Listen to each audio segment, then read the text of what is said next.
Yay! Hello. Hello, everyone. We're live. You are live on Channel 4. Please do not swear. Fuck. Did you just swear? Oh my god, what did I just say? What did I just say? That's why I did it. Yeah, Rules fair. have to be broken. Oh, you can get away with murder. Unlike some people. Oh, everyone, raise a glass toward Jade. Oh, you can't even see mine. There it is. Raise it to Jade because she has some news. She has some news. What's the news? If you haven't seen it yet, I'm not sure where you've been. Wait, what? What am I looking at? What am I looking at? There it is. Spangle. Oh, Sparkle. yes, spangly. Could be spangly. I've never looked at my fingers quite as much as I have in the last couple of days. But, like, don't I have sausage fingers? No. They're so, like, stubby. And, like, the only word I have is stubby. They're so stubby. Absolutely not. Absolutely not. It's just because you've got a ring on there. It just makes it seem that way. I used to pay attention to my hands. Yeah. Like, now I can't stop. So. Yeah, now you've made me paranoid. Hey, let's not be self-deprecating. Let's not be a Hazel, please. But yeah, I got engaged. I'm getting married. Yay! Getting married. Oh, isn't this like the best news ever? I'm so excited. I'm so excited. I can't wait to be the maid of honor and just like it's gonna be fab. So we're thinking in terms of like in the next few years, or obviously everything depends on what happens to the world because it might explode by then. Who knows? Fair. The way things are going. But if things go to plan and we can get a venue when we want it, we're thinking June 2023. Oh, I'm so excited. I can't wait that long. Do it now. Do it now over Zoom. Do it over now. Live. YouTube live. That'd be so good. So do you want to tell us the story about how it happened? I think everybody wants to know. I can if everyone wants to know. I think they do. I don't just want to sit and talk about me. Oh, whatever. Yeah. Okay. So it's my birthday on Monday and we were planning on going out for a picnic on Monday to the lake, which is one of our favorite places to go. We like to go to the lake for a walk around the wooded areas around it. It's very pretty. I like it a lot there. We were planning on going on my birthday, which, as I say, is on Monday. But Jake said on the 23rd it was, oh, why don't we go for a picnic tomorrow when I get back from work? It'll be nice weather. And I said, oh, I thought we were going for my birthday, though. And he was like, oh, we can go twice. It's fine. It's nice. Let's go. You can read your book. It'll be nice. We go for a walk. Oh, he has us there. He has us there. So we went out for our picnic and we had our picnic. I was reading my book. He was watching the football, as you do. We finished our picnic and then got all packed up and went for a walk around the woodland area. When you see my vlog this week, you'll see the footage of us walking around the woodland area. And then we stopped off at a bench. Jake was like, oh, I'm going to stop for a drink. I was like, okay, I'll put my camera away then, have a drink. And then he started being all like soppy and was like, love you. I was like, what do you want? Oh, nothing, just give us a hug. Love you lots. I was like, love you too. Suspicious. What are you after here? And he's like, nothing. So we just something's up. And then he got down on one knee and worked out a ring and asked me to marry him. Oh, I love that. I love that so much. I love how it was, what are you after? Not kind of thinking like, is he going to get down on one knee? It was a very cynical approach that paid off. It paid off. Whatever he wants. Like, he's always asking me for little things like, oh, I love you very much. I know how much I love you. Could you get this thing for me? Could you make me tea? Yeah. Exactly. Oh, you know how much you love me. Do you want to make me a tea? Oh, that's so beautiful. I love that. I can't wait to see the footage of the woodland area. But it's just you're gonna have to show me where it is the next time we come. We can do like a tour. Yeah, yes, we can recreate it. And I can be the one who is getting proposed to. I'll be Jade. You be Jake. All right. Oh, I'm so excited about that now. Oh, that's amazing. I love that. Like, congratulations. It's the best news in all of this horribleness in the world. It's like such a light in the world. Isn't it like a terrible time to be happy? You need to be happy when you can be happy. That's the thing. Like, it's okay to be happy. It is okay to be happy. Poor Pris has tears in her eyes. Oh, what a pussy. Anyway, I'm joking. I get emotional. I get so honestly, emotional. lots of people told me they cried, and I was like, oh. But yeah, after that, I just looked at him for a little bit and was like, are you serious? Is this real? Are you being serious? So, yeah. So, oh, God. Okay. Yeah. And I cried into his armpit because I'm so short. And, like, that's just natural. Oh, of course, yeah. That's where you come up to, yeah. Oh. Oh, that's so nice. I love it. Oh, I do wish I had have seen your reaction, like, the shock. Because I can imagine, like, your face just being like, what? Like, yeah, the fuck? I had just put my camera away, but, like, I don't think he would have done it if it was being filmed. I think he would have. Yeah, that's true. Next time we'll plan hidden camera. Well, next time, that's not going to be next time. He's not going to propose again. Next time, plant some hidden cameras. Yeah. Okay. I don't know what I'm saying. I feel already a little bit lightheaded off this, to be fair. So. What are you on about? It's just water, right? Oh yeah. This is still water. Yeah, it's bloody lovely, mate. It's bloody lovely. Oh yeah, everyone's just saying congrats in the comments and just how amazing this all is. So chatty for the lake and forest. Filmed it somehow, like including footage. Yeah, oh my god, yeah, could you imagine if it was like an accidental like reader montage if you just read and then he just gets down on one knee. Imagine if it had to went the other way. Imagine if you'd thrown the book at him and he was like running off into the lake or something. That would have been funny. Something else that happened afterwards, like after I'd cried into his armpit and we just kind of stood there for a little bit just staring at each other. A dog came running in and jumped in the lake behind us, which was yeah, that is cute. Oh, I wish I'd have known I would have jumped in there as well. I would have come down on a train, jumped in the lake. Yeah. Well, it definitely warms my heart. It warms my heart. It's what we needed tonight. Because things are going to get, things are going to get a little bit more serious after this. Yeah. But yeah, thanks everyone for being so supportive of my JD. And and on the Twitter as well, a lot of people were saying congrats and they just love you, Jade. My tweet that I put out like after it happened with a picture of the ring, like blew up. The number of people that have interacted with that is insane. Like I didn't know that many people cared about what I do with my life. See, this is why people love it when a moment that's happy happens. It's like, this is what we need. This is what we want. This is what we love. It's what you symbolize, Jade. You symbolize everything we want in this world. Love. I'm going to stop crying now. Because this time last week, I was stood up by M&S guy. He could have proposed to me, but he didn't. So yeah, it's us clinging onto your happiness and just being so happy for you. Because you deserve it. You deserve the world. You deserve the world. You really do. You're welcome. Chris is going to come and crash the wedding. She's going to have to crash it because she ain't invited. I'm joking. I'm such a bitch. I'm sorry. I don't know why I'm so horrible to Pris these days. I'm sorry, Pris. I'm sorry. You really are. You're always threatening to kick her out. I'm just so temperamental. This past week, I've just been so temperamental. Anyway, I'm just, honestly, I don't really want to talk about anything else now, to be honest.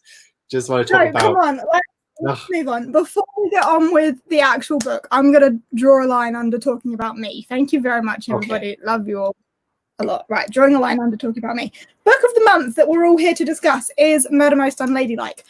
But before we get into this, we must remind you that next month's pick is my internet okay? Did I freeze for a second there? It didn't freeze. It went a little staticky, but you didn't freeze. Oh, my wife. Oh, you froze then. Oh my god. Oh my god. Is this? I've never done this before, guys. I've never been on a live for someone who's. Oh my god! I need a screenshot. Someone take a screenshot. This is funny. This is hilarious. There we go. I've never been on a live before where the host has frozen. What do I do? What do I do? This is hilarious. Oh, poor Jade. But how will Jade? Jade won't be able to get back in. Jade won't be able to get back into the StreamYard. This is a nightmare. Jade, can you get back in? Jade's in the comments. Can you get back into the live stream? Because otherwise, it's just going to be me for the next hour, guys. Oh, no. Oh, no, she's gone. What do I do? Do I leave the studio? No, but if I leave the studio, the live will end. We might have to start again, guys. We might have to start again. But let's keep this up because this is hilarious. Jade, let me know what to do. Jade, if you're in the comments, let me know if I need to stop and we can just join again. Like do it all over again. Let me know. Let me know. In other news, guys, yous are all amazing. Yous are all amazing. And I just think the world is. I really do. Cheers. But also, oh wait, are you back? Are you back? Yay! I really didn't know if that was going to cut it off completely or what. Yeah. But yeah, it just was like not responding for a second there. So I've moved into a different room. Oh gosh, I thought that it wouldn't let you back in because you're the host. I genuinely thought it wouldn't let you back in. I'm so relieved. Guys, crisis averted. Boot you, but it didn't. Bear with me whilst I reset myself up. Just going to give her a drink. Stare at my a little bit. Oh, yeah, let's have a little look at Maurice. Okay, so let me entertain you guys for a little bit. Oh, Chris has said, shout out Jade's Patreon now. She isn't here. Yes, if you want to support our Jade over at JD Ray Reads, she has a Patreon, and Chris has put the link in the chat. Always good to give Jade a little bit moolah, you know, just cause. And sorry, we're just talking about your Patreon. Oh, yeah, it's a nice birthday treat, of course. I'll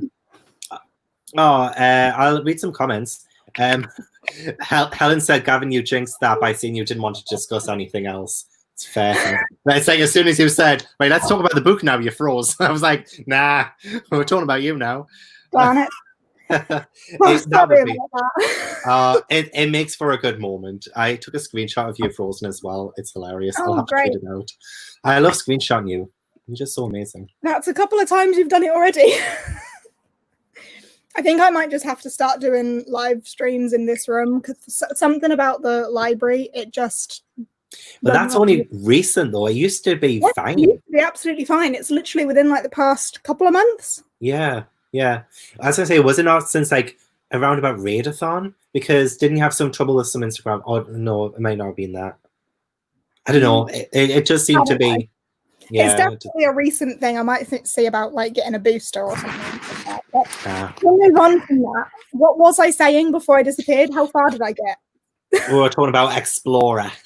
Explorer is our July pick, yes, which will be over on Gavin's channel next month. Yay, and it is an adventure story about kids who survive a plane crash in the middle of the Amazon jungle. Exciting. I have a sticker on mine that I haven't taken off yet. You know what? Actually, I don't think you want to because it left a really sticky residue. But I mean, you can try it. You normally moan at me about my stickers. To be fair, at least it's not a buy one get one half price sticker. It's those ones. You do. The next time I'm coming to yours, I'm peeling them all off in the night. That's the only way I'll be able to sleep. Feel free. Feel free. Feel buy one get one half price. Okay, so Chris has put a link for the Explorer in the comments as well. So just to check it out, if you guys don't already have it. Oh, it was on sale on Audible for £3. And I don't know. It was in their birthday sale. Yeah, they changed them every day. But you did put it out on Twitter, so hopefully, hopefully people caught that because I don't think it's on script. I don't think it's on script. I So it's no. No, but it's really easy to get hold of. I think it's like a couple of pound in supermarkets as well. It's usually in a supermarket. So yeah, it's usually. Oh, I didn't mean to click on that. Sorry. How dare you? I apologize. But yeah, so that's the July book, and we don't really have an August plan just yet. Oh, Nicole's said it's on Scribd in the US. Excellent. Just not on Scribd for us. Yeah, that's a kick in the teeth, that is. Honestly, the amount of times I've seen a book that's available in the US, it's like Netflix. There's films available in the US or TV show that's not available in the UK. Why? Why? It's horrible. It's bullying. I'm going to call homophobia on it because, like, this is unacceptable. Right. So we've spoken about me. We've spoken about next month's book. We're already 15 minutes in. I've already died once. Shall we get on with the tea? Yes. Let's get on with. Well, no, tea. That's the second book, Arsenic for Tea. We're not getting into. Apologies. Yes. You're getting ahead because you're just so excited to read the rest of the series. Oh yeah, so excited for the next one that I'm definitely gonna read. I knew it. So if somebody wants to send it to Jade for her birthday, I might do it just for a laugh. So kind of goes without saying then, I didn't like this. Yeah. Overall thoughts, just straight up first thing, I ended up giving it 2 stars. Nicole's just said, lol, we saw that 2-star rating. Yeah.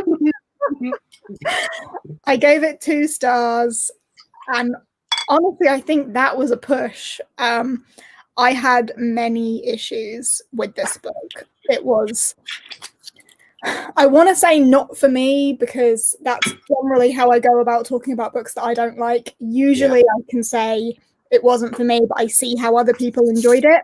And I'm really sorry, but I do not understand how someone can enjoy this. I know it's so many people's favorite books, and I'm looking forward to you telling me what you enjoy about it, because I cannot see it.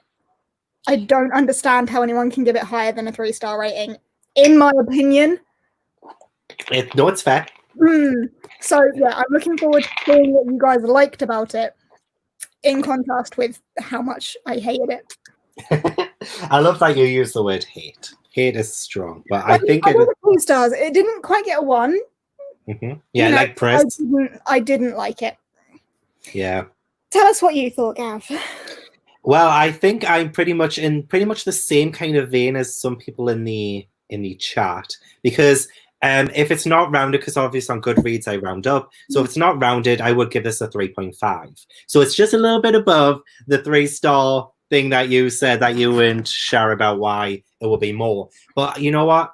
I feel like I'm on this pretty much the same wavelength as some people in the chat, because I did enjoy the fast-pacedness of the story. I enjoyed that I could get through it in pretty much one sitting. I enjoyed the writing. I thought it was well written. Even there were some inconsistencies, especially since it's supposed to be historical, but there were a lot of moments where it didn't feel like it was. 1930s. That's 1938. So that is the year before World War II. So that is, oh no, it's 1934. So a few years before World War II. So that's actually interesting. I didn't think about that until right this moment. So anyway, sorry, that was jumping ahead. I enjoyed. So you can't really enjoy the character dynamic. Tell me. I like the mystery. I like mysteries that are set at a boarding school, because it did feel a little Agatha Christie-esque. I know you don't like it, but I kind of did. Just because I don't have anything against boarding schools. That wasn't the problem for me. No. You have, yeah. I've seen those tabs.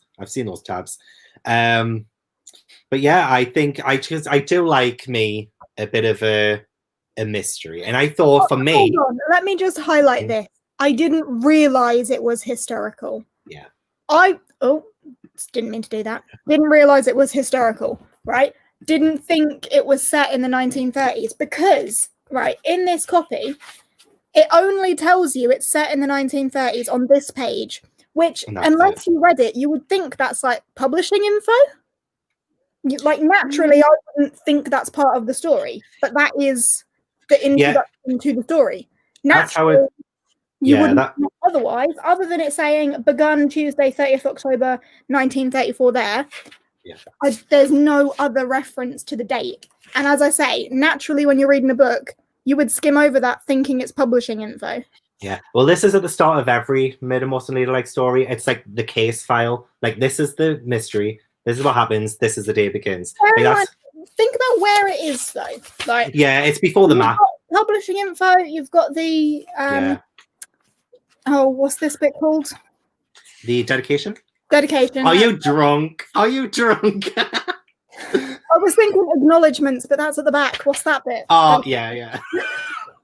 This page, which naturally I would skim over, because then there's the map, and then there's like a glossary type thing, and then part 1, and then chapter 1. So without reading that, you would have no idea. Sorry, I went on a tangent. Carry on. It's fine. No, that's fine. I totally say that. But because this is the case file, you have that.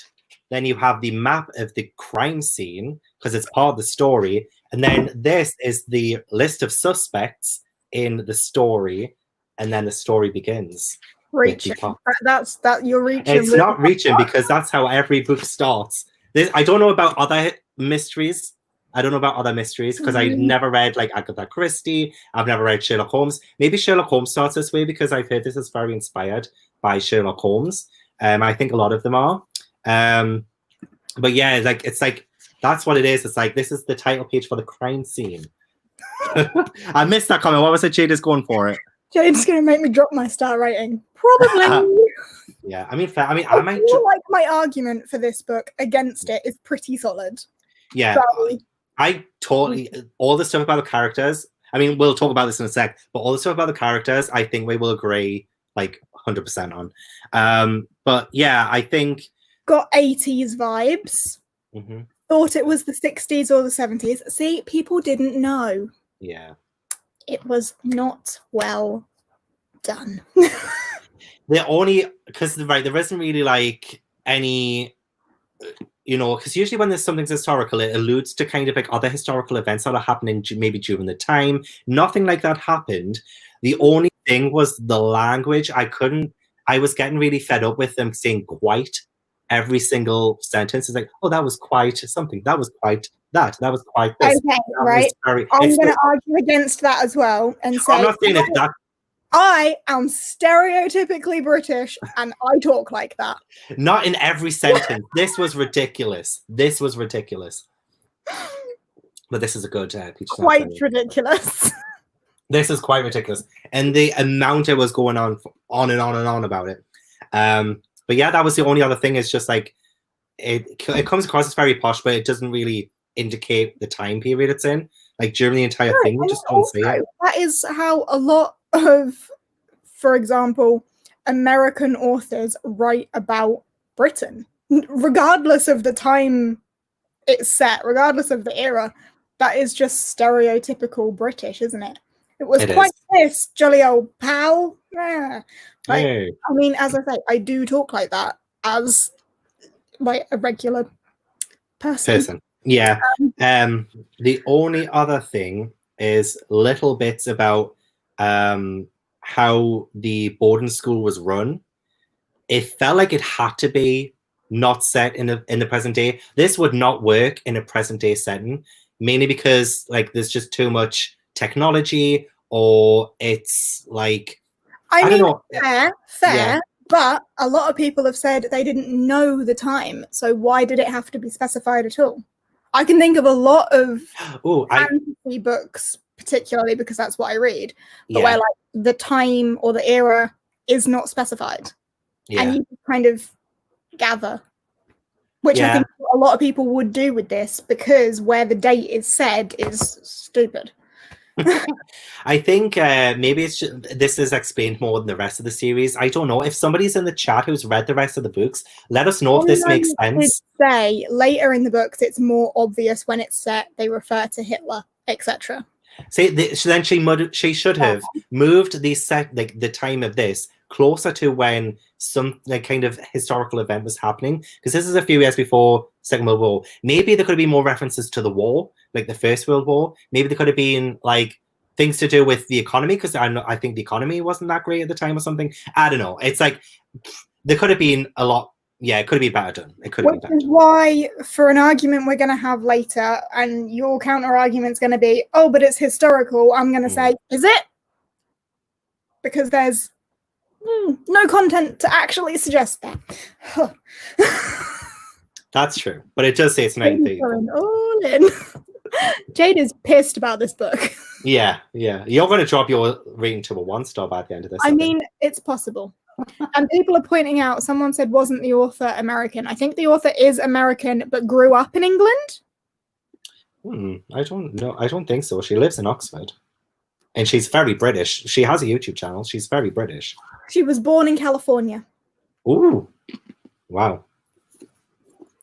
And grew up in an Oxford college. Grew up in... Oh, some of this is slotting into place now. It's like a mystery. So I don't know. I don't know. Yeah. Well, that's that mystery solved. Next. Right, so that was a very deep discussion about our general thoughts. Generally, and Gavin was feeling okay about it, and I'm going to fight. Right. Shall we go through core pile, or shall we just... Well, I mean, the first one on core pile is characters, so that seems like a logical place to start anyway, because I know we have a lot to discuss about them. Yeah, we do. So I'll start. I'll give it a 6 for characters. What did I give it? I gave it a 4.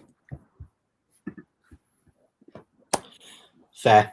So did you like Hazel as a protagonist, first and foremost? Because she is our POV.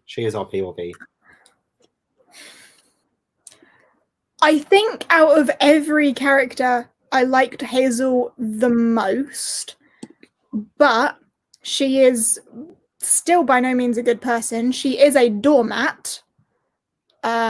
She's so flat and like has no backbone at all. And I mean, I kind of understand why she would have no backbone because of the way other characters treat her and the way she's expected to be treated. So I kind of get that. But she wasn't great, but she was the best. She was the best of the characters, and she still wasn't great. So where does that leave us for everyone else? Well, to be fair, the only characters whose names I really truly remember are like Daisy's, Hazel's, Beanie, Kitty, Leviana. I just say it as Daisy and Hazel, and then the other Deep Dean girls. Like it's like the others, like they didn't really have any kind of distinct personality. I think they only ever came in handy once or twice, especially when like Daisy needed something. They were there. Like if Daisy just uses absolutely everyone around her, however she can, with no thoughts to the consequences of that. Yeah, you know what? She comes across as a little psychotic, just because Hazel is like terrified of a lot of the things that are happening, or things that are implied, like, oh, the murderer could have been watching me discover Miss Bell's body. And Daisy's like, isn't that exciting? Yeah, like, oh my gosh, like, oh my god, like she wants to see a dead body. It's like, girl, like, are you right in the head? Are you right in the head? Because let's go find some blood. Yay. Let's go out in the middle of the night when, you know, the killer could come back and, you know, kill 2, 12-year-old girls? How old are they? 13? Something, I don't know. She just, like, yeah. So, I mean, sorry, I'll get back to Hazel. I think the same. I was screaming a lot at the book for her to stand up for herself. I know it was really hard for her to do because she was the only Asian person in the school, and she felt very like because we were in her point of view, she would always go off on like tangents about what she thought of Daisy or how Daisy would treat her or how the other girls would treat her. And then I was just like, please, like, stop letting them do that. Like, step away from them.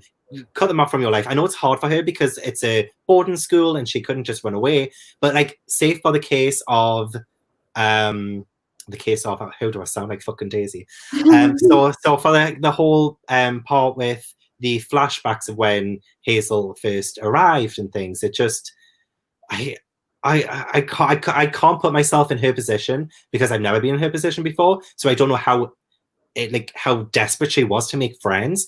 But you don't want to make friends with those sorts of people, and it's horrible because Hazel ended up feeling no choice. But then I kind of respected Hazel a bit more as the story went on, because when Hazel started to act more like she could tell how people would react to her if she was a bit more funny, a bit more laid back. She put on a front. And so therefore, we like Hazel more when she's pretending to be someone she's not to fit in. No. Because she is like what Daisy was doing is like she knew a certain image was what would happen if she wanted to not get abused or not get called out on anything, to just sort of like live her life, really. But I think Hazel did reach a point where she was like she could understand like she was different from everyone and that people were being mean to her. So she was like, well, how can I stop them from being mean? Oh, I know, I'll just not be as in like I don't know how she got to that conclusion, but she was like, this was what she did to stop people from picking on her, and I respect her for like because that was the only time she ever stood up for herself and like actually did something to like remove herself from that situation. Okay, I see your point. However, she did not stick up for herself. That was not her sticking up for herself. That was her changing her character and acting a part to try and fit in with the mean girls. That wasn't sticking up for herself. I don't think she wanted to fit in with them. The problem. Yeah, I don't think she wanted to fit in with them. She just wanted them to stop picking on her. No, I'm pretty sure she literally said to Daisy, when Daisy said, "What are you doing?" she said, "Trying to fit in." Literally, she said those words. I mean, I didn't tab that because I didn't think that was important, but she did. Well, I'll have to find that because I want to double check that. But yeah, it's like, it was hard because she was starting to, it was kind of like the situation she was in. And that was like her, like one of the few options she had because she couldn't change the people she was around. So she just kind of, just adapted. I need to find the bit. You find it, girl. I'm not going to be able to find it, am I? Definitely American school vibes. The way that they were treating her, because it was just bullying. Sorry. Say, this is unfair. You're just highlighting all the negative comments. She wanted to fit in with the mean girls. Yep, Jade's right. It's mean girls all over it. I'm not just highlighting the comments that agree with me. The comments agree with me. That's fine. Other than Akita Books, who gave it 5 stars, and I feel really bad that I'm bashing one of your favorite books. I'm really sorry. Please don't be sad with me.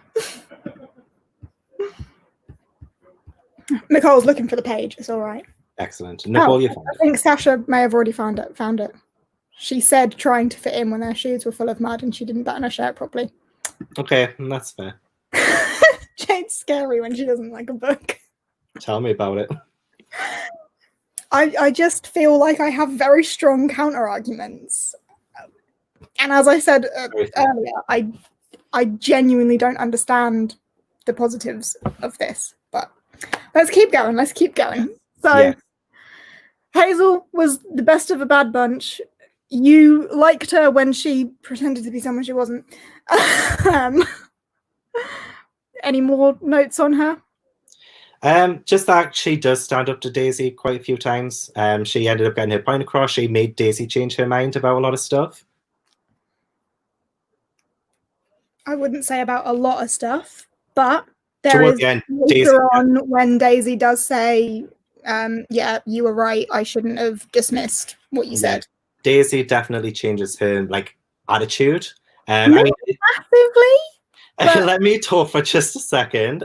So like she does change her attitude, but like because this is where I'm like so like mixed with this book, especially with Daisy, because there were so many times when Daisy would lift Hazel up, and then she would just like tear her down again. Like she would say to Hazel, "Oh, good thinking," like, "Oh, that's great detective work" or anything. But then Daisy would slip into, "Don't be stupid. That's a silly suggestion," or "You're only the secretary," and things like that. So that's where I'm like, with Daisy, I mean, Daisy's just like, I don't like Daisy. Like, that's neither here nor there.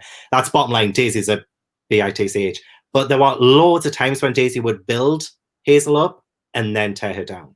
But then I think there was definitely room, like growth towards the end of the book, or at least like the midpoint. It was after one of Daisy's theories fell through, and then she could start to see from Hazel's point, and then Hazel was starting to see more right. So then Daisy was allowing Hazel to, yeah.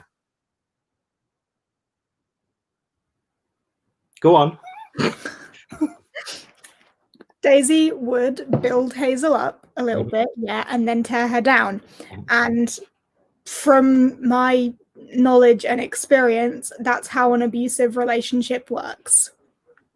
The abuser builds up the abusee to make them feel special, and then tears them down and makes them feel worthless. And then to keep them around, builds them up again, and then does the same thing. And that's how you fall into a toxic relationship cycle. And that's all the vibes I got from this. So I personally don't think we can give Daisy much credit for building Hazel up when she just definitely didn't say it was a good thing. Because I said Daisy's like terrible and horrible. I don't like Daisy. Well, I think we can all agree that, yeah. Yeah, but like with personality disorder, yeah. Yeah, 100%. With Hazel, like she started to like really like shout back at Daisy, and then towards the end, Daisy was allowing Hazel to speak a bit more, which is a terrible thing anyway. Like it wasn't a fair friendship between them. It was very like one-sided.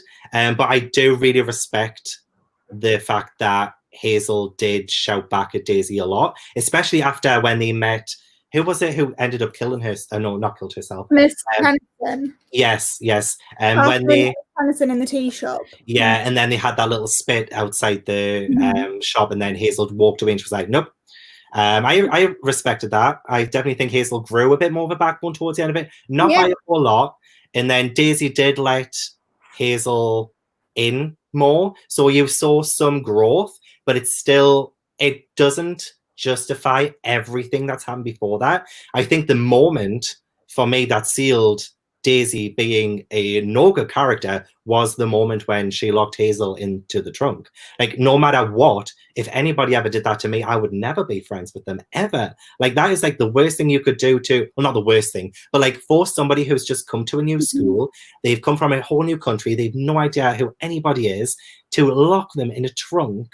It's like, they just wanted to like make friends and things. It's just like the most awful thing you could do to someone in that situation. And I don't know why Hazel would want to be friends with Daisy after that. She does try to explain it. She does give like moments of like how Daisy would kind of just like jump into Hazel's space and be like, "Oh, you're cleverer than everyone else, so you're my friend now," kind of thing. Like that's what happened with their friendship, kind of thing. It was like Daisy enforced it, and then Hazel just let it happen and has let it grow from there. But yeah, I agree though. It's like Daisy and Hazel, like Daisy lifting Hazel up and then bringing her down, and then lifting her up, bringing her down. It's awful. It's absolutely awful. What was it? It is a terrible friendship dynamic, but you are right. Hazel. There is a point later on. It is actually where my first green tab is. So good point here. Let's have a little positive. Yay.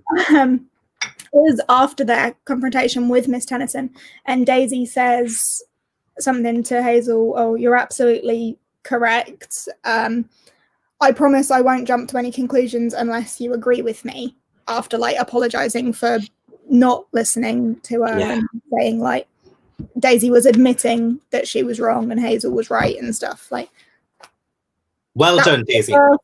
First good thing. Yeah. I think. And I mean, considering how far through the book we are. Yeah, and it doesn't like really justify anything that's happened. So it's... I think another thing to consider with the trunk situation that you said, that was a flashback. So that all happened before every other toxic thing we've seen in their friendship. That's true. And Hazel continues to go back to her. Mm-hmm. Yeah, I think, I mean, I might be reading into it, but I think in some really sick sense that Hazel feels a bit protected by Daisy from the other girls. Oh, absolutely. Mm-hmm. Isn't that like, but isn't that sick? Yeah. That is like, it's traumatic. Which is why, like, I think the main reason why I'm kind of liking Hazel more is just like I feel sorry for her. Like it's a sympathetic thing more than anything else. Like she doesn't have a backbone really until like later on, but then even then it's still a bit sketchy. And just like she doesn't really have her own character, and she seems to be more like a doormat. That's what you said when you first mentioned her. Yeah, pretty much a doormat, and yeah, it's not a good. It's very much a sympathetic relationship with Hazel. Like, I don't think she's a well-written character. I don't think she's a strong character. I just feel sorry for her. Yeah. And is that Robin Stevens' intent? Does she want us to feel sorry for Hazel and hate Daisy? Or what was the intent behind this dynamic? Because I'm kind of struggling to see why. Like, that's one of my struggles with reading the whole thing. A lot of the way through it, I was thinking, but why? What's the point? Why have you built this relationship up like this? Why have you made every single girl in this school racist towards Hazel? Why? Yeah. What purpose does that serve? Not that racism serves a purpose, absolutely not. But I was expecting at some point someone to come forward and say, I'm sorry for how people talk to you, Hazel. That's not okay. Just to like reiterate in a young reader's mind, who is the target audience for this, that implying someone's only friends with someone because they're an Oriental is not okay. Implying, oh, where you come from, it's not okay to do this. Where we come from, we're civilized. That's what a lot of my tabs in here are all of the incredibly racist remarks that are given to Hazel. And there's never any like outcome from that. Like no one apologizes, no one even acknowledges that it's wrong. And I really think that is a massive problem with this book.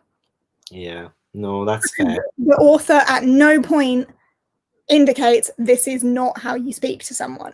And I know there are 8 other books in this series, whatever, and I, fingers crossed, really pray that later on in the series it is acknowledged that it's not okay. But what you also have to remember is that at one point, this was the only book available in the series. Yeah. So the rest of that context wasn't available at a point. And if a young reader read this, I mean, young impressionable minds, you would hope a parent would be able to say, no, that's not okay.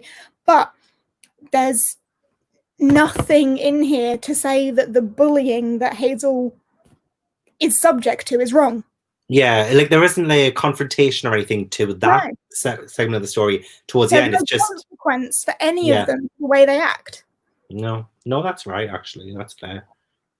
Because even Sarah said in the chat there is that even Hazel was victimizing herself with the way she was describing herself, and it is rather sad. Like, yeah, it is. Such a toxic relationship. Yeah, I agree with Sasha as well. Character down. Yeah. The racism. Yeah. So seemed a little fat phobic. I think it seemed a little everything phobic. Yeah. Yeah, which is strange because I mean, no spoilers or anything, but isn't there some kind of LGBTQ plus rep in this at some point? I don't know, let me know in the comments. But I think because especially it's an all-girls boarding school, so like oh wait, actually I think there was actually a couple of moments. Wasn't there 2 girls canoodling? Yeah, canoodling in the PE cupboard. Yes. Yeah, there was. I knew it. There was a canoodling in the cupboard. So like there is kind of like it's alluded to. But if that's going to be all the representation you're going to have, while bringing other representations down, it's not really a great look. So definitely fatphobic. I definitely saw some points, not just towards Hazel, but actually I'm sure towards other girls, even maybe a teacher as well. There was just there was a lot of judgment. And maybe that's a lot of judgment. Yeah, there's a lot of judgment. Yeah. Sorry. Yeah. No, it's fine. I went from 3.5 to 3, so it's fine. And I mean, 3 is the point that I can be like, all right. Yeah, I can get on board with a 3. Get on board with a 3. I really just want to know that this series gets better. Please let me know. Please let me know. Daisy had a crush on that PE teacher. Yeah, it's a bit weird as well when you see really young students having crushes on older. Daisy had a crush on the PE teacher. The PE teacher was the woman that was the art teacher that was the one. Oh, yeah. I was kind of mixed up with some of the names. It was really hard to sometimes. Really baffled me how they referred to the art teacher as the one for so often, and then would just randomly drop in Mr. Reed, and I'm like, who the fuck is that? Where did he come from? Oh, it's the same person. Okay. Yeah. It's Gavin will make it a 0. I won't go that far because I need to like this series. I've invested in it, so I've got to. So Gavin's like, I should change my rating. Maybe I should. I mean, as we go up more on, like, through Core Pile, we'll see. We're 46 minutes in and we're only on C. Wow, we had a lot to discuss. The characters are such a big point in this, and they are all trash. So even the teachers, like the headmistress. We're in spoiler territory, by the way, guys. So we were aware of that. I always forget to say. The headmistress turned out to be the KILLER. And I didn't even think she was that great a villain because we didn't see that much of her to begin with. So it was like, and also you made a point as well about how they didn't put her on the suspect list to begin with, and that's how you knew. When they made the suspect list, the one teacher they didn't put on it, I was like, well, it's clearly going to be her then. Yeah. Oh my God, pretend shock. There were some things that we didn't see coming, but like we can talk about that under plot. But like for characters wise, even like the teacher seems so doormatty as well. What's her name again? The one who died? Miss Tennyson. And Miss Bell is the one that's original. Yeah. Oh, you know what? Miss Bell sounded like she was like going to be a really fierce woman. Like she was going to have Miss Griffin's ass. And here we go. Fierce woman, good, awesome woman just being killed. Like, yeah. She goes for a job. The way that later on, sorry to talk over you, Daisy kept referring to Miss Bell as the Bell. Oh, the Bell, that came out of nowhere. Yeah, that's a bit like the Trunchbull. The person. Yeah, the Bell. Yeah, it's like when in Matilda, when they referred to Miss Trunchbull as the Trunchbull, but there was nothing to indicate that Miss Bell was scary or that or like to any kind of Miss Trunchbull level. But it is just weird how the names kept chopping and changing, and it made it harder to invest in the characters because of that. So yeah, it was hard. But I always, you know what, this is a problem with me in mysteries, is that because with mysteries there's always a cast of characters, there's always going to be like a few of them, and it's hard for me sometimes to differentiate. And I don't know if that's because of me or if it's because of the author. I think mainly it might be because of me. But yeah, usually there is like a cast of characters, and half the time I can never like tell them apart.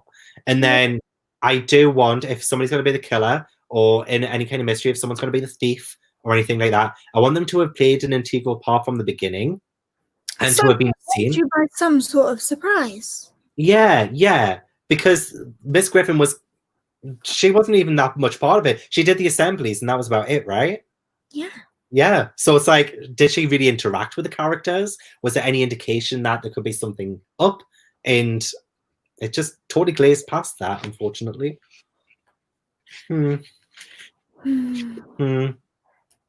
Well, are you okay? Yeah, I kind of give it a little bit of a hiccup there. I think it might be the lemonade. I think it's the lemonade of the peach schnapps and lemonade.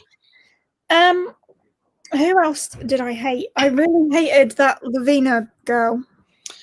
Is it Lavinia? Lavinia? Is that how you pronounce it?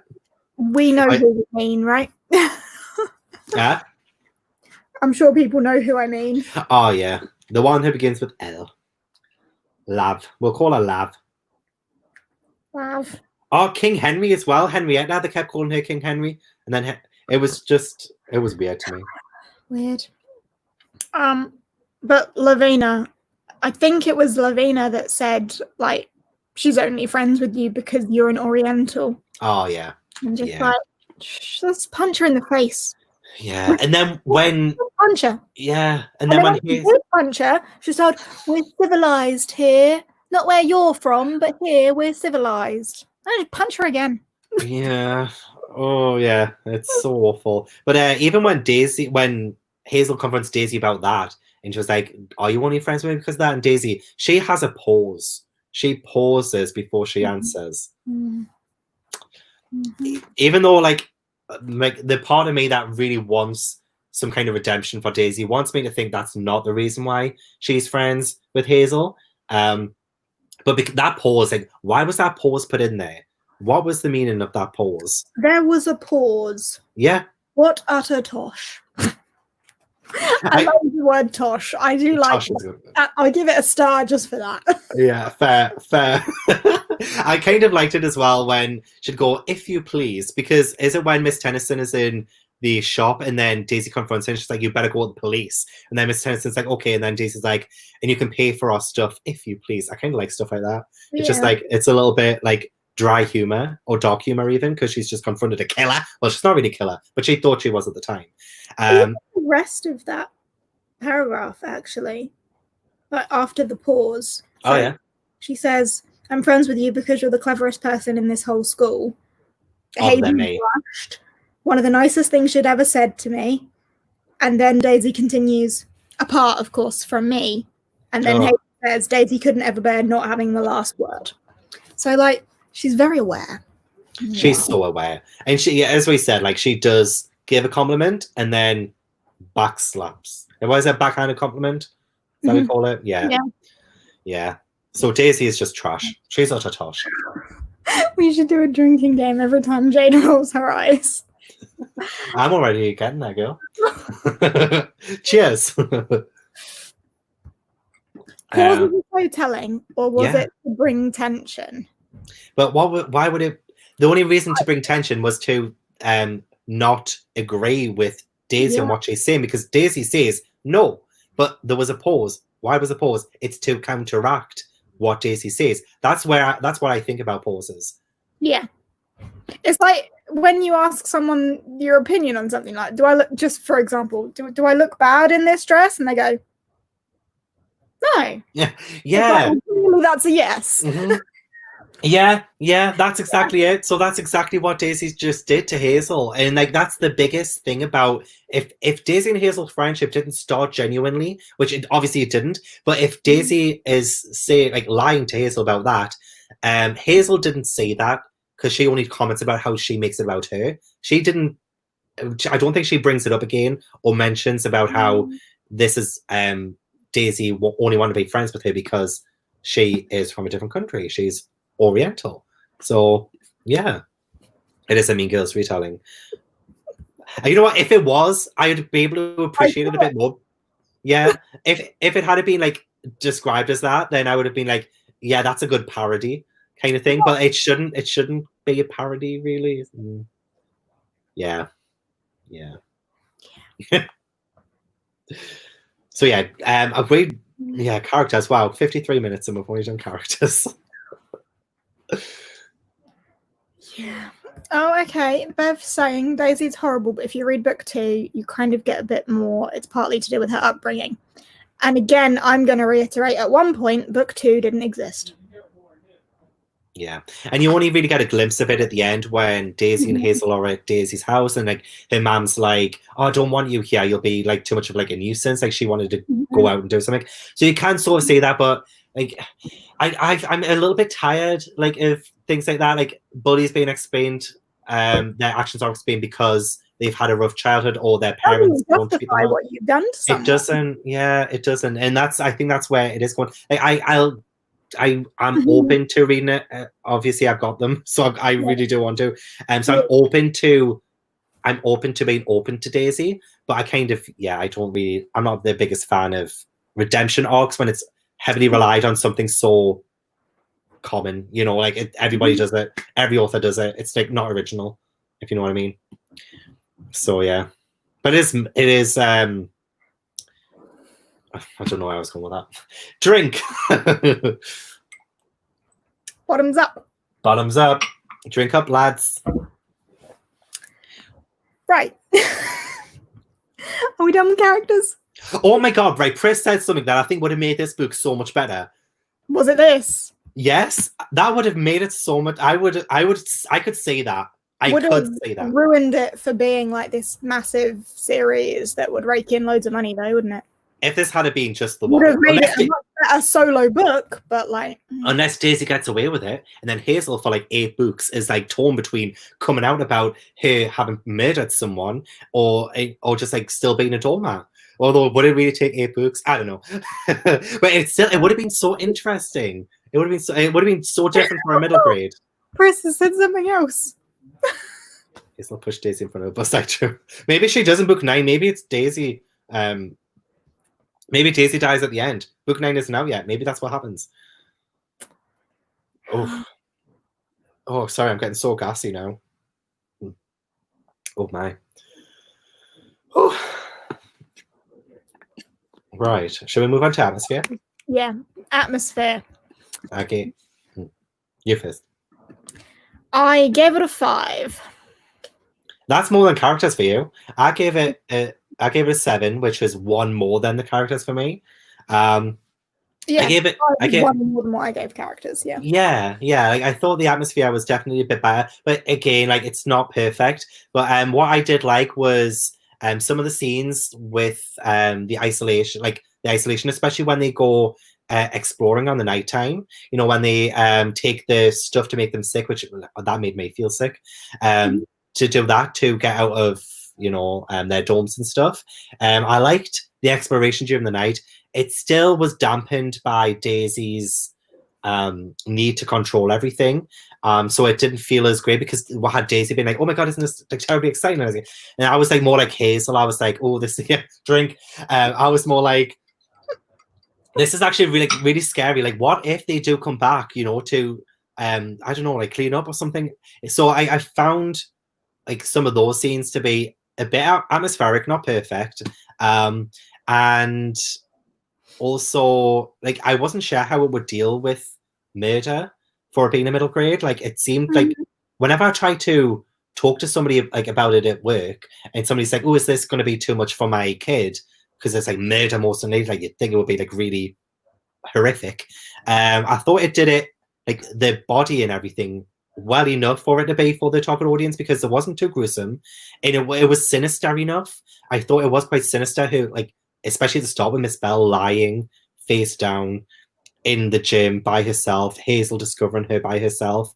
And that was rather sinister. And then hearing about another teacher dying, that's another really sinister thing. And I felt like the atmosphere was like brought up a little bit more because, oh, we thought we solved the case. Oh no, hang on, that teacher's dead. Kind of thing. I kind of like that.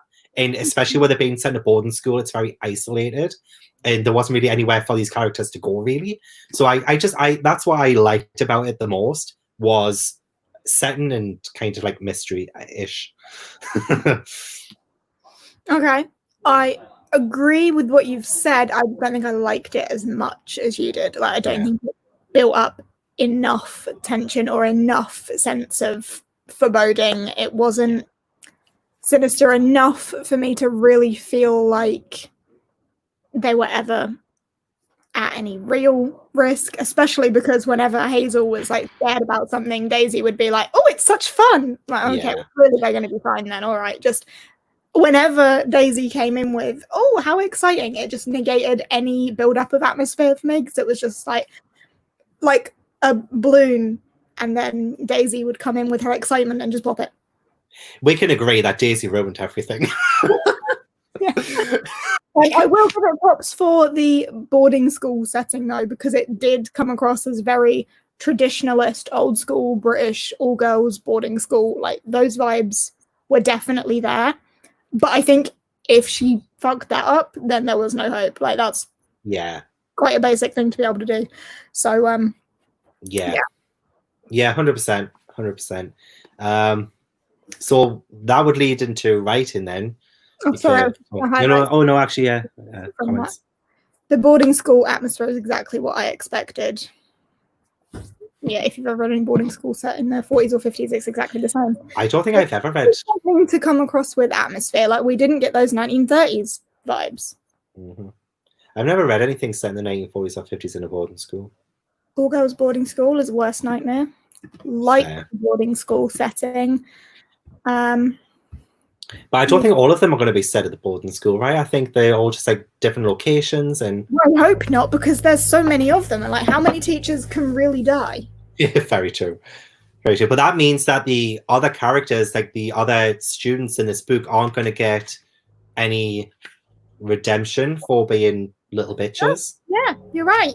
So, yeah. So they're going to get away with that. Loud car outside. That was loud, actually. I thought it was like a fan or some kind of... It's still going. Can it move? Maybe it's reversed.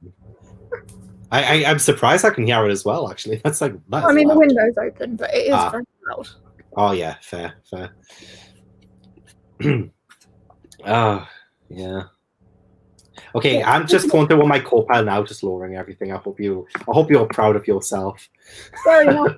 Right. I think we've probably covered off atmosphere, yeah, because as you said, there wasn't really anything to indicate 1930s other than one date at the very start of the book.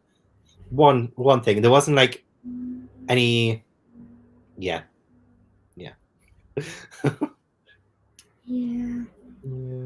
Being told that the second book is set at Daisy's house and her friends from school come around to visit, so they do reappear. But do they apologize? That is also There's a question I want answered. Well, you're going to continue reading, aren't you? I'm not. But do you know how long it'll end up taking me? I mean, I still haven't finished. I've only read the first book of Polar Bear Explorer's Cub. I still have 2 and 3. I've been reading a series of unfortunate events since March 2019, and I've still only read the first 9 books. And they're small. Bless you. Bless you. That was very rude of me. I apologize. What a tosh. What gosh. If you please. Right, we'll move on to writing then. Yeah, I gave that one a 6. I gave it a 4. Hi, Robin. Isn't it funny that Alistair Chisholm watched the last one? Like, that shout out, just a little shout out to Alistair for being such a sport. For being such a sport, honestly. Yeah, I really hope Robin never sees this. You don't? I don't think she will. It's fine. She has better stuff to do. Yeah. Anyway, I gave it a 4. I gave it a 6. So, yeah, again, like, down from the atmosphere, which is weird because usually if I rate something highly with atmosphere, well, although it's still not that high with atmosphere, I usually give maybe the same rating or more for writing. I never give less than atmosphere for writing. I've noticed that. And I think it does come up with, because of a lot of inconsistencies. I'm so sorry, Akita Books. I am so sorry. The writing was amazing. I'm sorry. I mean, if I was younger, I definitely see myself as enjoying the writing and everything more. But I think just for me, especially, I've read so many fantastic middle grade books this year that don't talk down to people or don't talk down to the audience, because I think a lot of authors think that their audience isn't smart enough, I guess. So there was a lot of... Okay, so I was going to talk about this in Logic, but I kind of want to talk about it now in case I forget. But like, a lot of this stuff was handed to Daisy and Hazel to do with like clues and things, and a lot of the things that they come up with, it just seemed very easily like fed to them, which in that way was easily fed to us as readers. So I felt like nothing was very cleverly intricated into the plot, because a lot of things were told to us. They found things so easily. It just wasn't.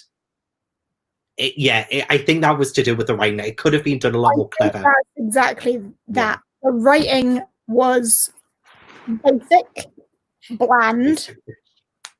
As you said, it told you what was going on. There was nothing for us to infer from it. Nothing, in my opinion, was cleverly woven in. Even the one thing that I did like and thought was like a good drop in wasn't cleverly woven in, and there were no hints to it. It was just dropped in. So I just don't think the writing was well done. As I said about the atmosphere, the boarding school atmosphere was there, and I appreciate it, but it's a very basic atmosphere to be able to create. I feel like I'm being too negative. I'm sorry. This is me in every read rate review. This is me. Like, it's finally it's my turn to be a bit more positive, so it's all good.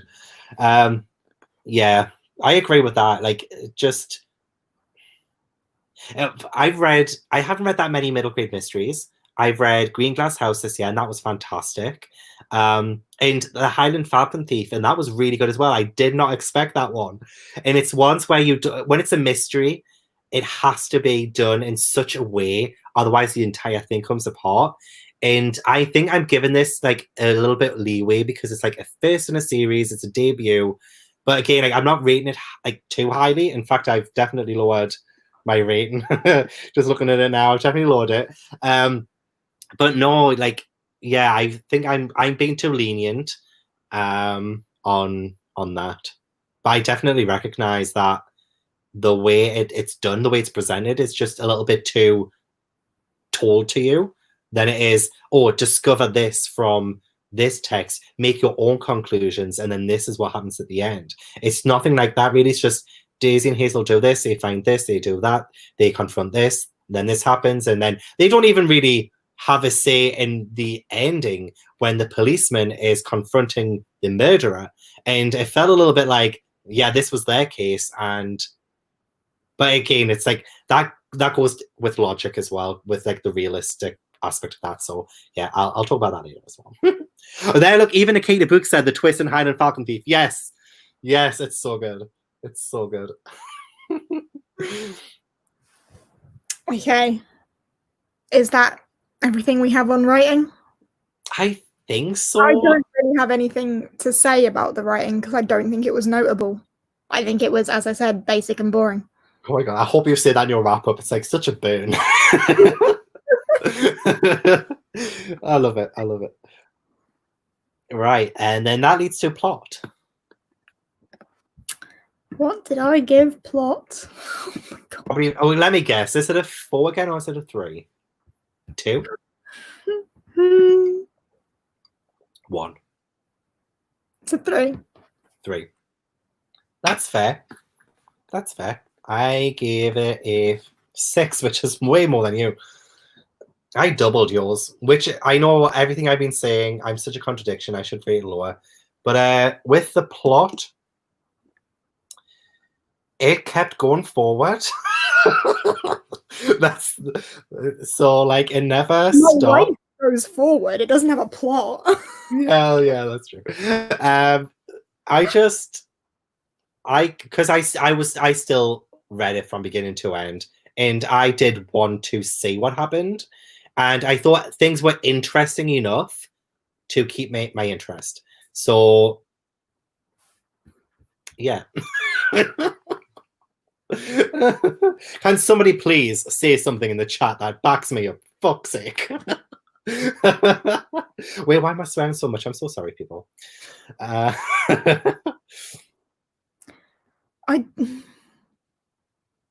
I feel bad because I know a lot of people love this, and I don't want to just this entire live stream just be shitting on it. But the plot was boring. It was entirely predictable. The fact that we know who the murderer is from the moment it's the one person they don't put on the suspect list. So all the build up of, oh, is it this person? Is it this person? Is it this person? As a reader, like, no. Look at the only place you haven't looked, you stupid children. Do you think they're children? Yeah. Do you think that also goes back to what we said about like how it's a little bit like talking down to kids, like the fact that like they like their author like excluded the only person who is the suspect, who is the person who did it, was a way of tricking the people who were reading it, who might have not been, I don't know, like it felt like, because I hate red herrings. I hate it when there's like some kind of misconception or like a misdemeanor, unless it's done really well. But I think just like the exclusion of the name at all is not a good look. I can't articulate it, but it's like, it's so, what's the word? It's not misleading. It is misleading, but the person that was in a meeting with Miss Griffin, I can't remember who it was, but was it Miss Parker? I don't know. One of the teachers was in a meeting with Miss Griffin. So she had an alibi, and they were like, okay, well, we'll write that teacher down, but she was in a meeting with Miss Griffin, so had an alibi. Even then, just logically, underneath that, oh, well, Miss Griffin was in that same meeting, so she has an alibi, and then rule her out. You know, it's just didn't do it. Yeah. I think that is by not doing anything. I think that was to deliberately try to mislead the younger readers rather than perhaps us. But like, I feel like that's a cop out. Yeah. I do feel like that's a cop out.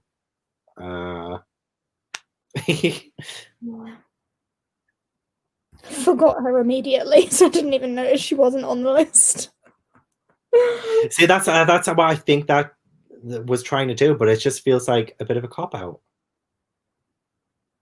Oh, the police officer back in the second book. Oh, I kind of liked him.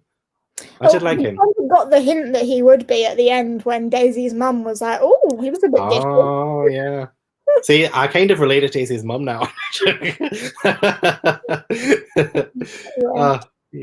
Yeah, that's true. Yeah, not sure whether the tongue. This is a good. Where'd it go? Did it move? The bumbling blogger. Not sure if kids would have picked up on her not being on the list because kids don't think the head teacher can ever do anything wrong. And even Daisy and Hazel do say that in the book, don't they? They're like, "Oh, I don't even think of her as a person. Didn't even cross my mind because she is headmistress. She is nothing else. Like, she is a robot." So, like, I get it. Yeah. But I don't think it did anything for the plot. I don't think the plot had. Yeah, it got that is rather sinister in itself as well. Just like the person who's right at the top is the one who's killed two teachers, not just one, like two teachers. In the grand scheme of things, that is probably a student as well. Yeah. Oh, I think definitely a student. I think that was not an accident. I think, or maybe she went to hug her, and then she came back. Didn't she say it was an accident or something? I don't believe that bitch. Anyway, that was the one good thing I think the plot had, was the drop in of Verity's diary. It was not, I think, built up to. There was no inferring for the reader to make that it would become relevant. It was just dropped in, but I liked that it was brought back and wasn't irrelevant. Yeah. But that, I think, was the only positive plot point for me, was when, Verity's diary got pulled out. It got a green tab. Yeah, and the way they found that as well, because again, I felt like that was a bit handed to them, because it kind of like went into a cupboard, closet, or even like if it had been, I'd say, because now I'm trying to think like how would I have written that, but like I can't, I don't write middle grade mysteries, so I don't know, but I just feel like it was just another thing, because they also found the earring like very easily. They also found the car. They also found this. They also found that. It was just, and then they went to the car and they also found this, and it's just like, yeah. I need to read more mysteries so I can get on board with how people are supposed to. Yeah, detective. I know like they're doing detective work, but it just feels like change it up a bit. They don't have to just stumble onto it, or like They don't just have to put their hand in and, oh, he has a diary that's going to explain everyone's motive. You know, it's just like, I just want a little bit of variation between how they came across clues. It just all felt like the same. Yeah. Oh, here's the first place we should go to look. Ah, yes, and here's 3 clues. Yay! Move on. But even Scooby-Doo was a little bit more clever than that. I wanted a secret passage. I wanted a secret passage. But I didn't get one. Yeah. Yeah. Yeah. Yeah. My core pals went down from, well, I'm not going to tell you the exact core pal, but it went down in exactly a 1.1, which is a lot. Sorry. Don't apologize. Oh, yeah, solid arguments. I think it's gonna. My hope is that it gets better from here, and I think a lot of people do say it gets better from here. So I get that, and I get that the first book in the series, especially as it's a debut, you expect it to get better. But some of the things in this book, I just think are not forgivable just for it being a first book and saying it gets better later. It shouldn't have to get better later for you to brush over all of the racist remarks. That's the one thing I think that really pissed me off about this book. I think, and it went through editors as well, and yeah, I just think like even me saying like, oh, the plot was pants. But then if you say, oh, the next book it gets much better, I would be more inclined to be like, okay, it was a debut. She didn't have a great plot to start with, but it gets better. Fine. But when there's that much harmful content in a book that's targeted towards 7-year-olds, I don't think it's forgivable to say it gets better later. Oh, they apologize in book 6. Like, I don't know if anyone's actually said that. I'm not taking the piss if anyone has. I don't know what happens in book 6. But, like, I don't think that's excusable. Yeah. That's fair. That's fair. So that leaves us with intrigue. Intrigue. Hand in hand with plot, it got a 3. I gave it a 7.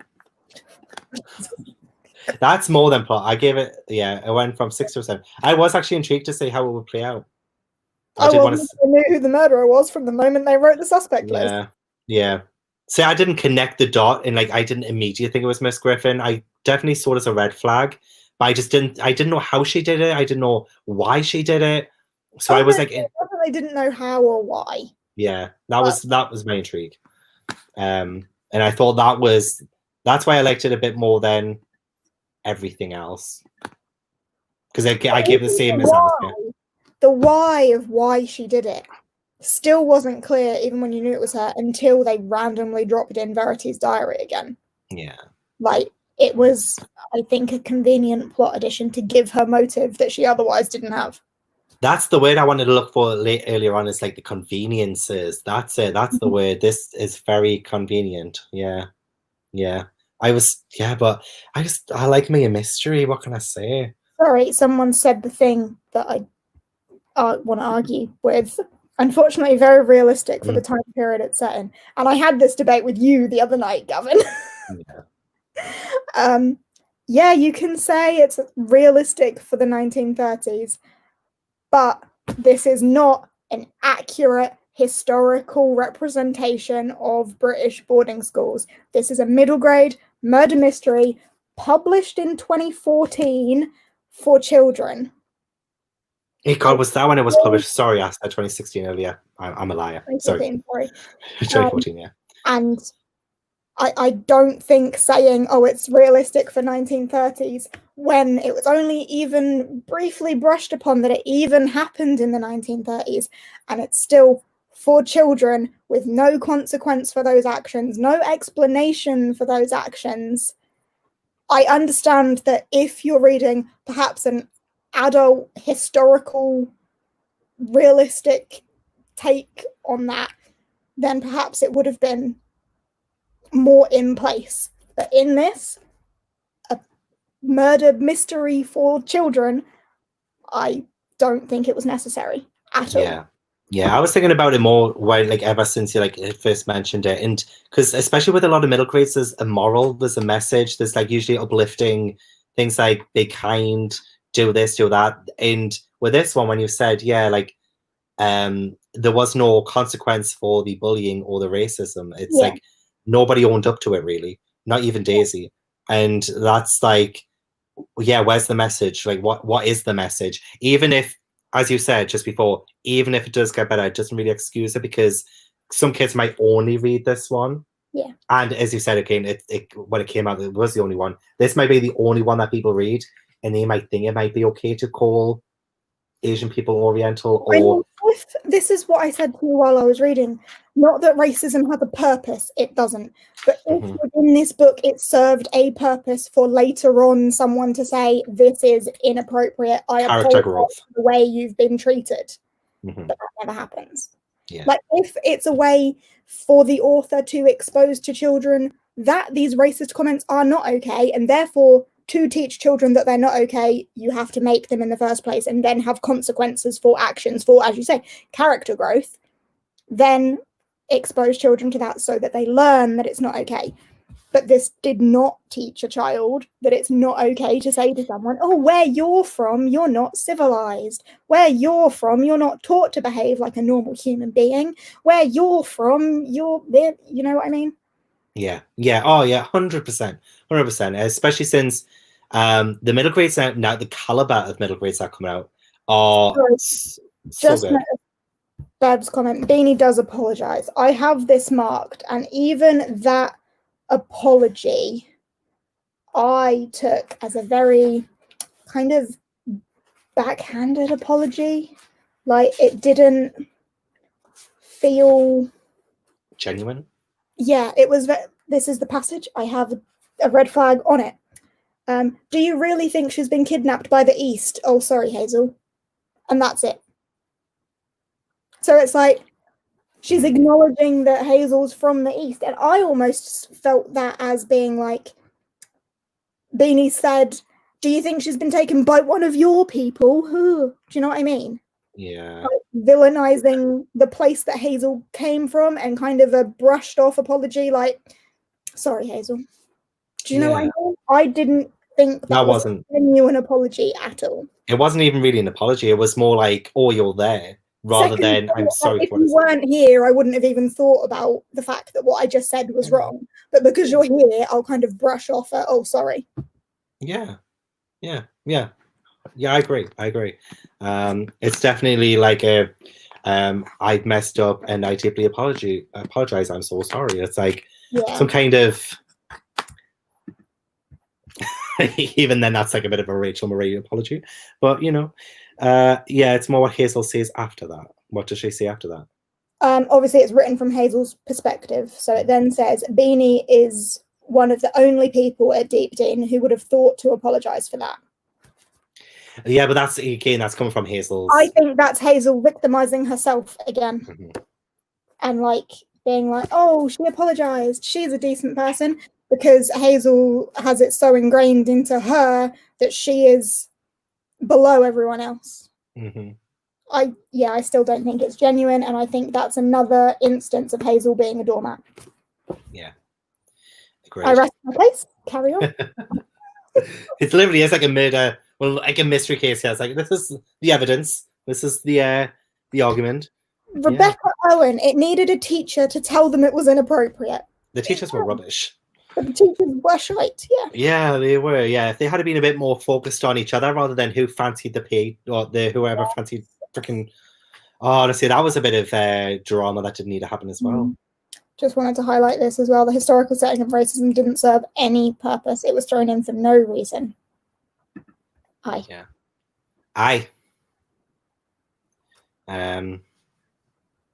It took Hazel being there for them not to notice their own ingrained stereotypes. Yeah. Also, there's another point another flag I have where they reference their internalized racism, where Hazel says, but sometimes they slip and little bits of nastiness that are usually hidden come sliding out of their mouths, which can be quite difficult to politely ignore. So, like, she definitely acknowledges that they have these internalized racist thoughts and behaviors. but I still don't think anyone faced any consequences for those actions or had any genuine apologies.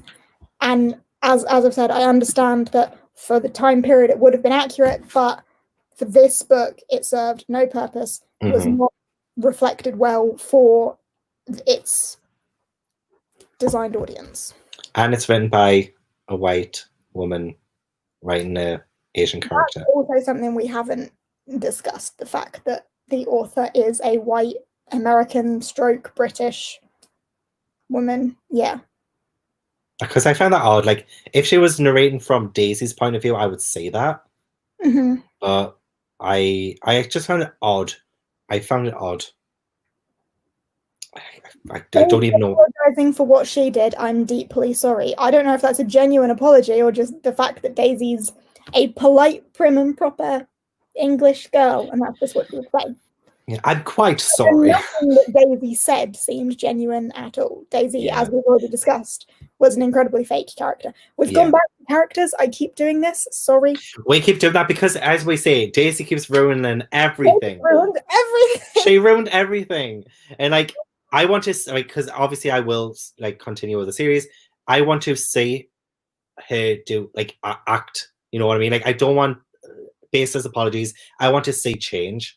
I want to see change, and I want to see acknowledgement. That's the only way I will get on board with Daisy.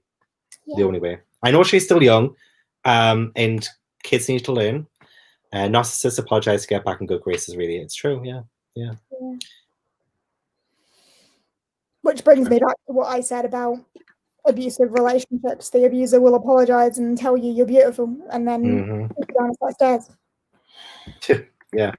Oof. Yeah, that's true. Oh my god, like it's like now Murder Most Unladylike, like it's just a little bit above the girl who stole an elephant. Just a little bit. Fuck apologizing with words. Show and do better. Daisy doesn't. That's what I said. That's exactly what I want to see. Logic, because we're just gonna keep going. Yeah, Logic I gave 5, which is my lowest. Give it a 3 again. Yeah, I did. Yeah, mine's the lowest out of all of them, just because. Yeah, I thought it was more logical that a police officer would confront the teacher at the end, like the whole thing. But I guess just like I did want them to confront Miss Griffin and be the one to be like, "You're the murderer," and then have this big chase scene or whatever, and just like have a bit of excitement there. But it was definitely more logical for Hazel to see that there is help in the school, there is police officers around. That's the one thing I hate about thrillers or mysteries, is that they never ask for help. Sometimes it's not available, but it was here, so it was good. But I feel like that was probably one of the only true logical aspects of this book, because a lot of times it just felt, what's the words? I don't know. It just illogical sometimes. I didn't explain myself there. A whole heck of a lot of it was illogical. Like the fact that a 13-year-old girl found a dead body in the gym, and in the time it took her to run and find someone and run back, it had been hidden enough with no trace of it being moved or anything that quickly. Like, the fact that no one else was even slightly suspicious, like no one's heard from this woman at all. But to be fair on that point, it was the head teacher who told everyone she resigned, and who questions the head teacher? Okay, fair. Miss Parker, who was living with Miss Bell for a fair period of time, you would think they would have had an intimate enough relationship for her to say something. The one, Mr. Reed, who also had an intimate relationship with Miss Bell, would have said something, maybe just given her a call. Just be like, maybe they did, but this was only told from Hazel's perspective, so like she didn't see everything. So there's that. But like maybe who knows what happened with the teachers? They were too busy trying to sleep with someone to see the art teacher. To actually see that one of their own is missing. I mean, Miss Griffin had like such a stronghold on them I guess like a lot of people were scared of her, so what she says goes. But yeah, I guess also one of the reasons why this could not be set in the present day is because any of them could have visited, like rang Miss Bell on the phone or like being like, "Hey, where are you? Where did you go?" kind of thing. But again, like that's another thing that just didn't really. And I mean, to be fair to Daisy, she did have that idea at one point, and she did say to Miss Tennyson, "Oh, do you have Miss Bell's address? I want to write to her."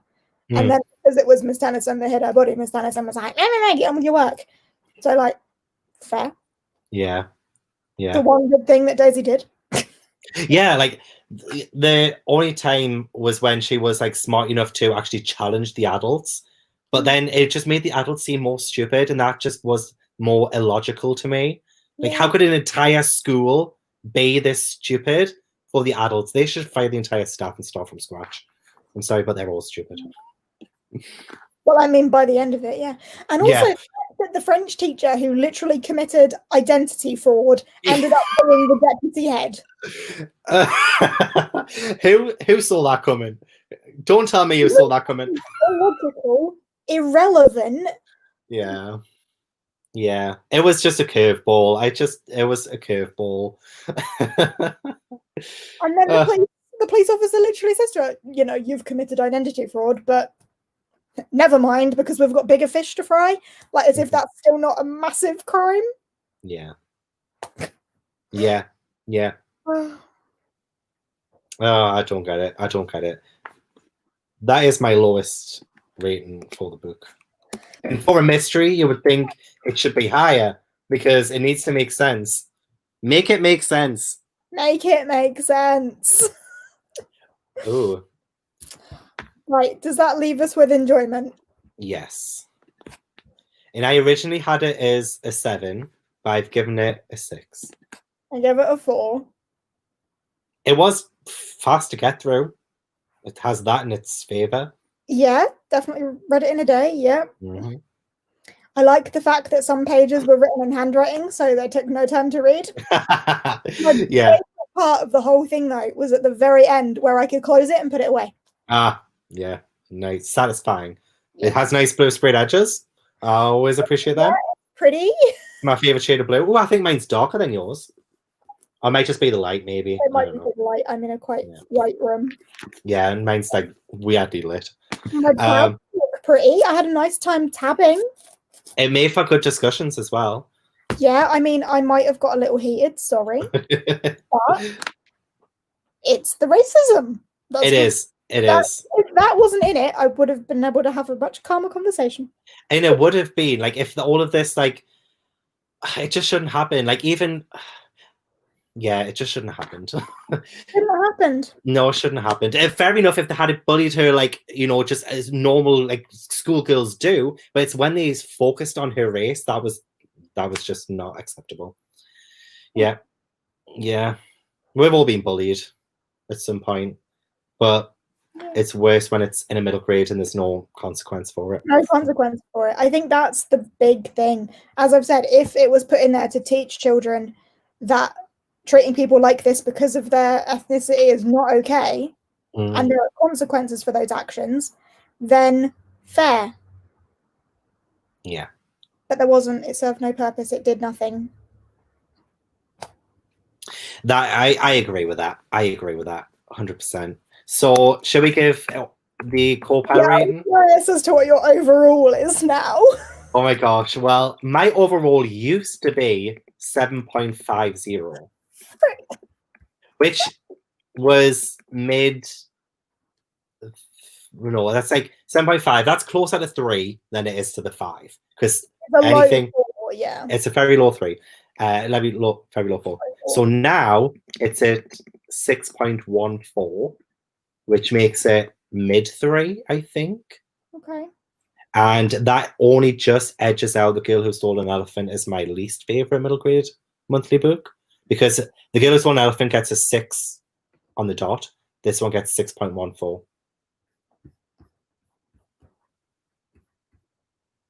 Okay, so yeah, this is my least favorite middle grade monthly book.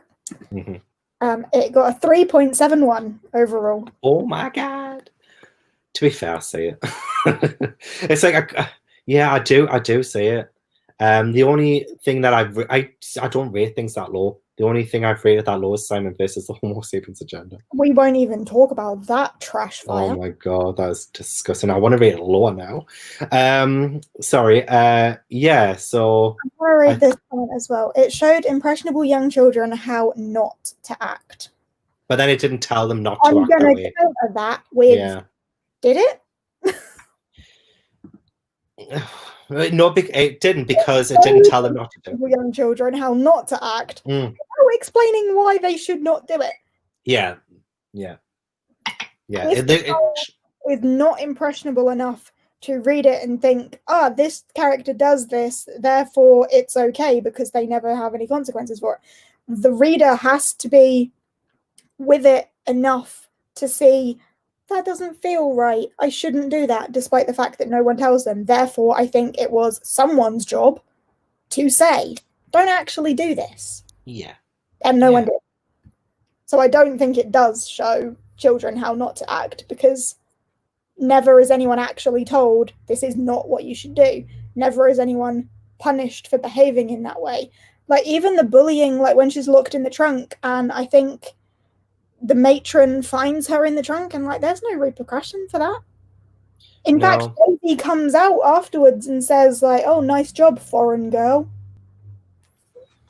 I'm pretty sure is the phrase. I don't like hitting children, but I would hit Daisy. She is just a piece of work. She is a piece of work. So far, Pris, it got what, 1.4 in Copile? Is that a dot, or because it's a comma, so I can't tell if it's 1.4, maybe 1. 1.4. That is. Wow. What's she saying? That is interesting. Not bad, foreign girl. There we go. I knew I tabbed it because it was uncomfortable. Yeah. It is. Yeah. It took matron 3 hours to find me. 3 hours. She could have died from no oxygen. She could have died. Why did nobody say to the matron? On the back and said with admiration in her voice, "Not bad, foreign girl."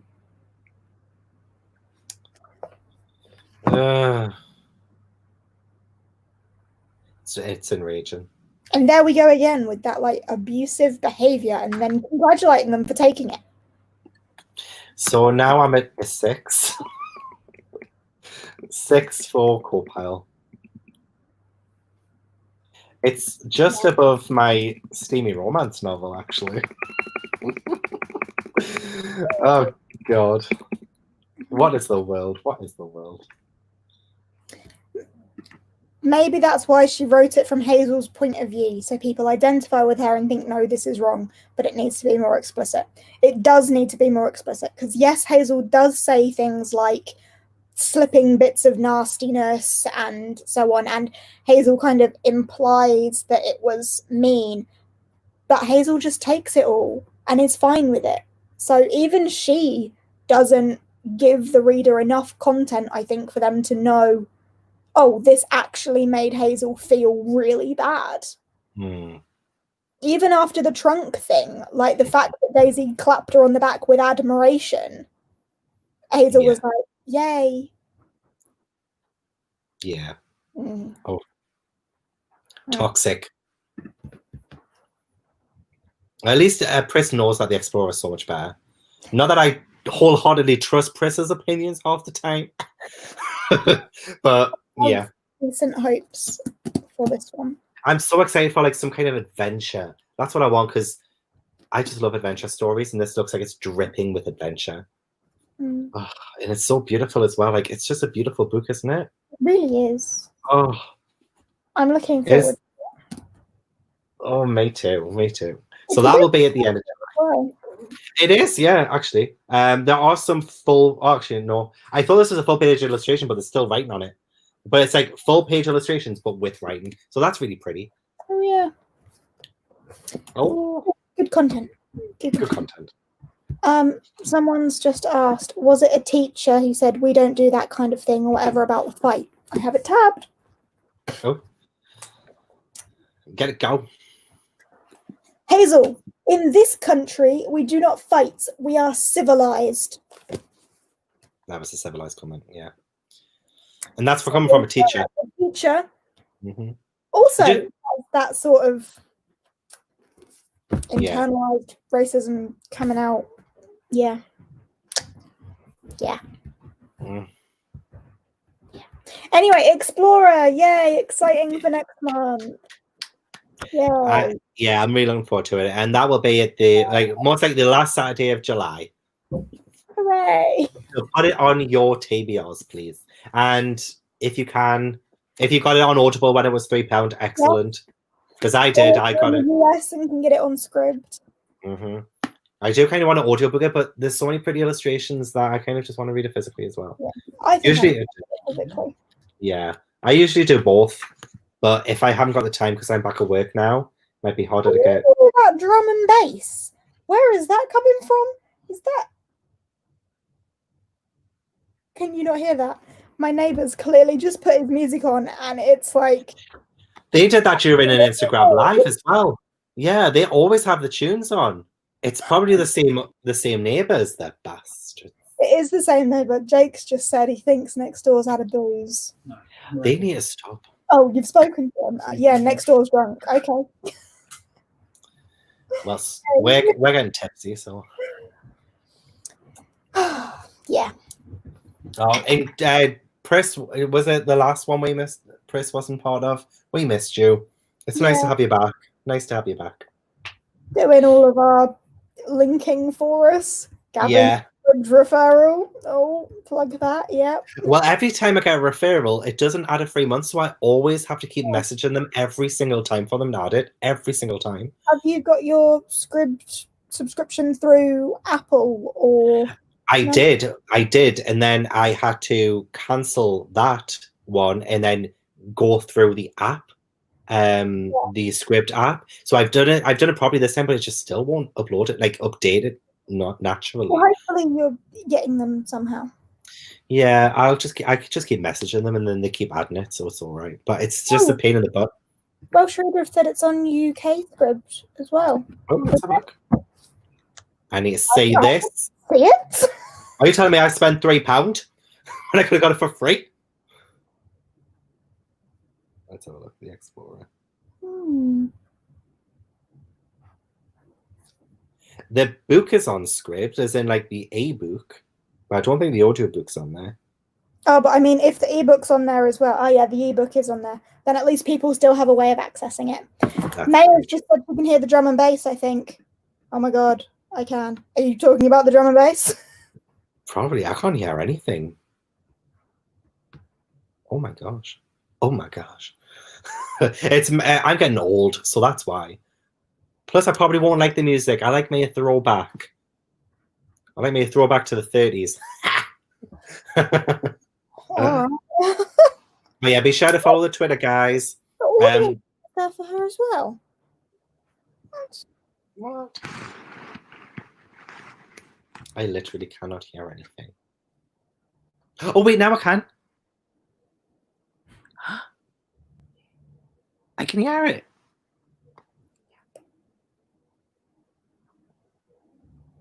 It's not a good song though. I prefer Little Mix. The audiobook is on there. It's just got a different cover. The audiobook's got a different cover. Did I miss that? Now everyone can hear the drum and bass. Anyway, ignore Brian. Ignore Brian. Right. Cool. Cool beans. We've been going for nearly 2 hours. I got quite ragey. Apologies. This is definitely. I love a book where we can discuss. I hate a book where it's just boring. So yeah, it's nice to have something to discuss. Yeah, very interactive. Yeah. But I still can't see the Explorer on Scribd for me. Oh, maybe you've been cut off. Yeah, maybe. To be fair, that does sound about right. Yeah, because I even checked Catherine Rundell herself, but yeah, I think I've just been cut off. Never mind. I got it on Audible. Got it for £3. Nice. Supporting the author. Absolutely. She'll get 20 pence from it, so All right. Prissa's linking things in the chat so you can follow us on all available platforms. We don't have our August picked yet, so be sure to follow the Twitter and we will let you know ASAP. And if you want to tweet us any suggestions, feel free to. We're always open to suggestions. Of course. Always. In the meantime, be sure to get your mitts on the Explorer for July. Yeah, we are excited. I am looking forward to it, yeah. All right. Bye, my love. Bye, my loves. Thanks for being here. We love you very much. Yeah, thank you.